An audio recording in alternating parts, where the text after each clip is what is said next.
Magandang umaga po mga minamahal. Ako po ay naniniwala na mga Romano Katoliko talaga ang bumuo ng Bible ayon sa kanilang mga sinasabi. Bakit ako naniniwala dyan po mga minamahal? Dahil ang mga Roman soldier po ay sinakop nila ang Jerusalem noong 70 AD. No? At bago po yan nangyari, si Pilato po ay nakipagkita sa mga Hudyo at nagtanong kung kailan daw babalik si Masayek Yawasay at kung saan aklat ng mababasa dahil na-curious po si Pilato nung nanaginip ang kanyang wife, nabalitaan niya yung pagkabuhay at umakyat sa langit. Kahit sino man po, bilang isang gobernador, ay talagang makukuris talaga siya. So ayon po sa Book of Nicodemo, 4 na Hudyo ang nagdala ng great books kay Pilato, ay pinakita kay Pilato, para mabasa kung kailan muling babalik si Masayek Yawasay, no, mga minamahal. Pero mga minamahal, ang Romano po ay nahula po sa Book of Daniel chapter 2 and 7 na sila po yung ika-4 na hari na makapangyarihan at simbol din po ng hayop na may 10 sungay. Ayon sa Daniel chapter 7 verse 25, babaguhin nila ang kautusan, ang araw at panahon. Ibig sabihin po mga minamahal, ang papel talaga ng mga Romano ayon sa hula ay talagang babaguhin ang scroll o manuscript.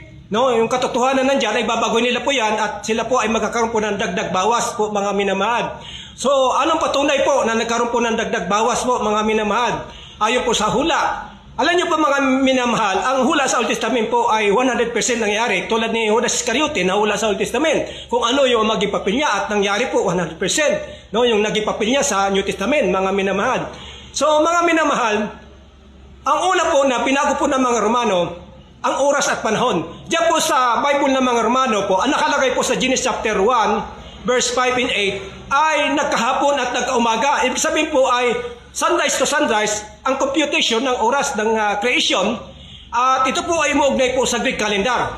Pero po sa original Hebrew Bible version po, mga minamahal, ang nakasulat po ay ganito. Sumapit ang gabi at lumipas ang buong liwanag kinabukasan. Na ibig sabihin po mga minamahal, sa original Hebrew Bible version po ay sunset to sunset po ang computation ng oras ng paglikha. Yung po ay may supporting verse po yan sa Leviticus chapter 23 verse 32 na sabi doon, ipangilin nyo ang sabat ng sunset to sunset. At nangyari po yan sa New Testament sa Juan chapter 19 verse 31 na bago sumapit po yung sabat ng 6 p.m. ng Friday, tinanggal na po yung katawan ni Masayek Yawasay sa punong kahoy na kung saan may sanga na pakaliwa at pakanan at doon po siya pinako. Hindi po sa cross na pinauuso po ng Romano na tinatato mga minamahal. So pangalawa po mga minamahal ay binago po nila ang kautusan. Pinapalabas nila na si Masayek Yawasay Misaya po ay ipinako sa cross na katulad ng mga tinatato na simbol ng digmaan.